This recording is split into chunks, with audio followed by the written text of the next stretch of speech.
Terima kasih atas meluangkan waktunya untuk saya.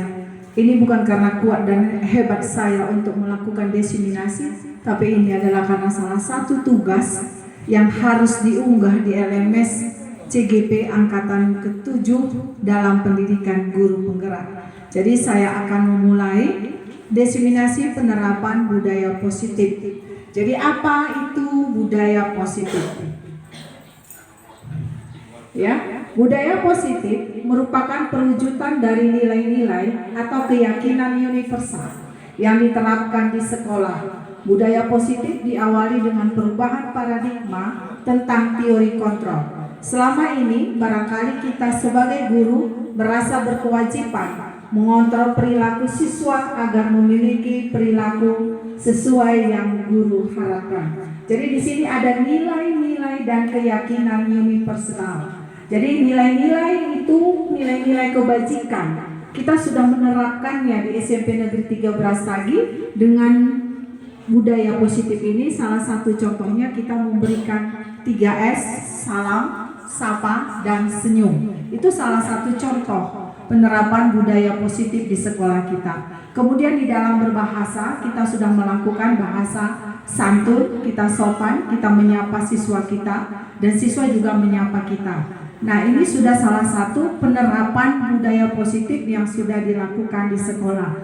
Karena kita sebagai guru berkewajiban untuk mengontrol perilaku siswa agar memiliki perilaku sesuai yang guru harapkan. Apa yang kita harapkan dari siswa kita? Apa yang kita harapkan dari siswa kita? Iya, memiliki karakter yang baik. Nah, kita lihat salah satu komponen yang terdapat dalam konsep budaya positif. Yang pertama, pembelajaran paradigma baru. Yang kedua, disiplin positif. Yang ketiga, kebutuhan dasar manusia. Yang keempat, motivasi perilaku manusia. Yang kelima, posisi kontrol. Yang keenam, keyakinan kelas.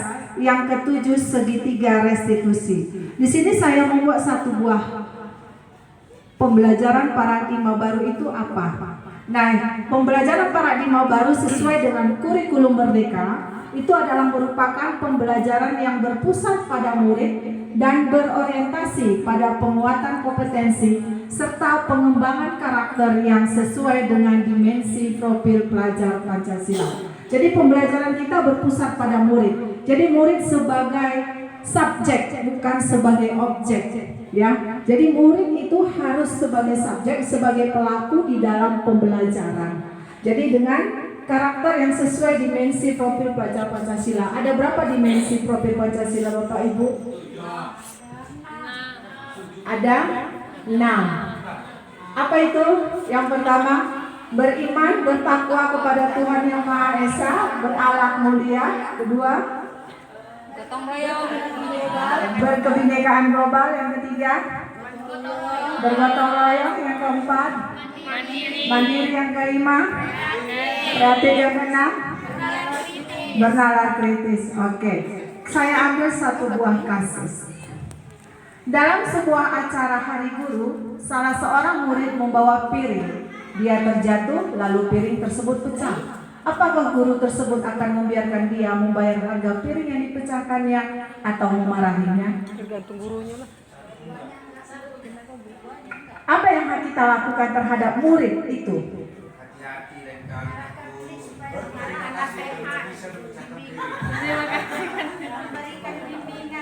Memberikan bimbingan atau arahan. Nah, itulah tugas kita sebagai guru sesuai dengan Ki Hajar Dewantara, bahwa guru itu menuntun murid sesuai dengan kodratnya.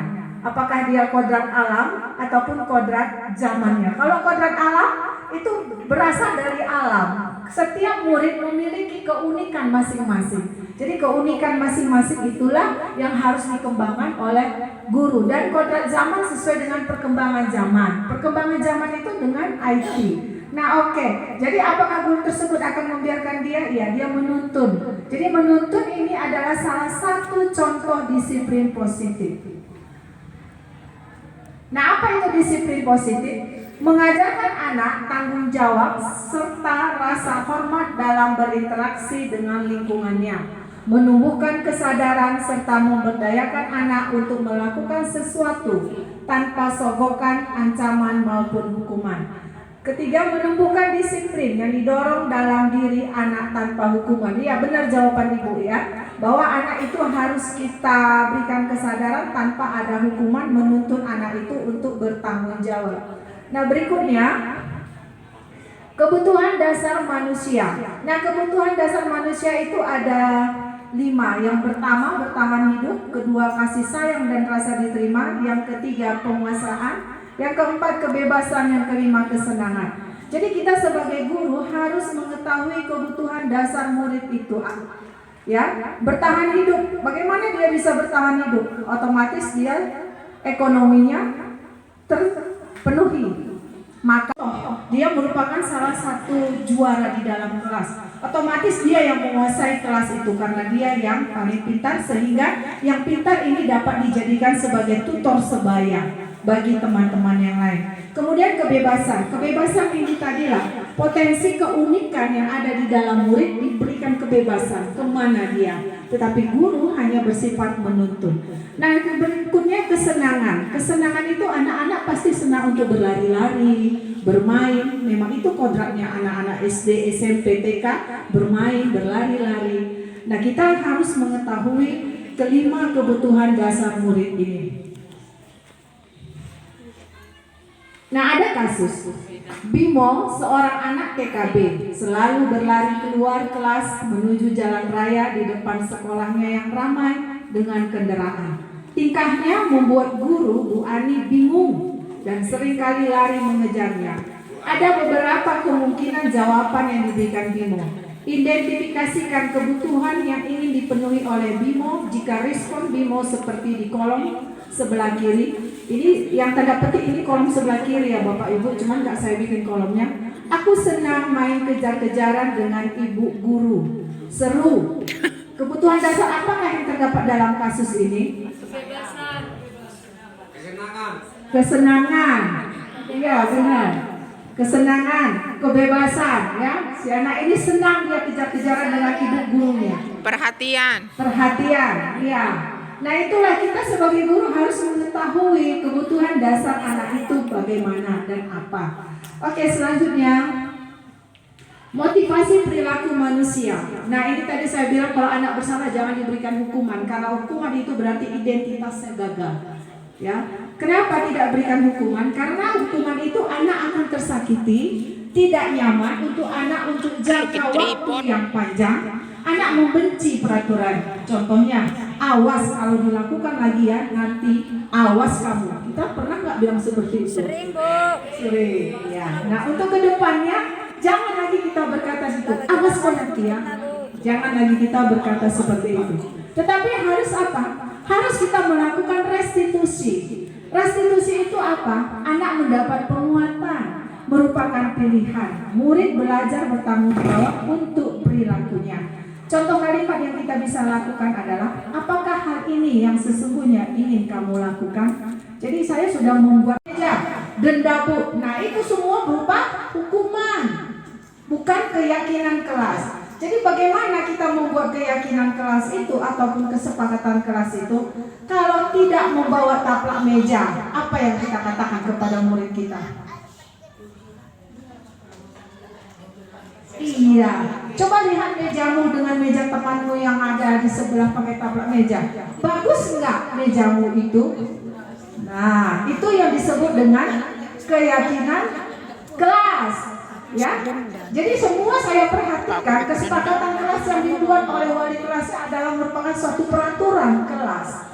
Ya, nah dari sini kita bisa belajar, kita boleh ubah peraturan kelas itu menjadi keyakinan kelas.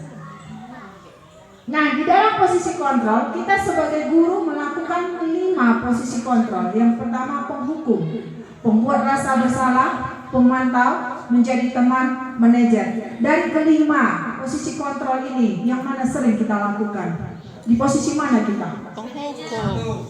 Satu, Satu, penghukum. penghukum. 2. Pembuat rasa Teman. bersalah. Mana?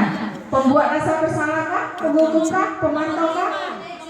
Saya sebelum saya mengikuti pendidikan guru penggerak, saya berada Jadi sebagai teman. penghukum dan pemantau. Tetapi setelah saya mengikuti pendidikan guru penggerak, itu saya ubah menjadi sebagai manajer. Apa itu penghukum rupanya? Penghukum itu setiap anak bersalah kita hukum, kita berikan sanksi. Nah, sebagai pembuat rasa bersalah, kita mengatakan anak itu kau salah, kau tidak benar. Nah, ada anak itu menjadi ciut hatinya. Kita membuat rasa bersalah.